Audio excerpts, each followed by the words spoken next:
ajouté les États-Unis, qui ont lancé en novembre une offensive sur les laboratoires d'héroïne en Afghanistan, utilisent pour cela leurs avions de chasse furtifs F-22 Reptar, un des appareils les plus chers de leur flotte.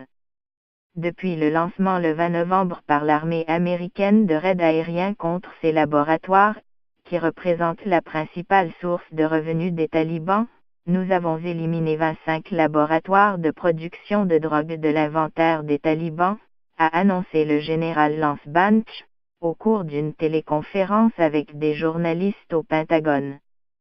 Cela représente une production de drogue pour une valeur de 80 millions de dollars et plus de 16 millions de dollars de revenus pour les talibans, a-t-il ajouté. Pour cette offensive que les forces américaines et la présidence afghane présentent comme sans précédent, les États-Unis ont utilisé tous les avions à leur disposition, y compris des bombardiers stratégiques B-52, des avions d'attaque A-29 Super Tucano de l'armée afghane, ainsi que des avions de combat F-16 et F-22, ainsi que des drones, a précisé le général Banch.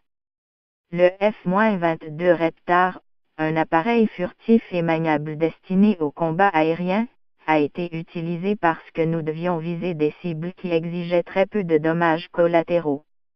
Or le F-22 peut être armé de bombes extrêmement précises, a expliqué le général Banch. Le F-22 Reptar est l'avion militaire américain le plus performant à ce jour, son successeur, le F-35, étant encore en cours de développement.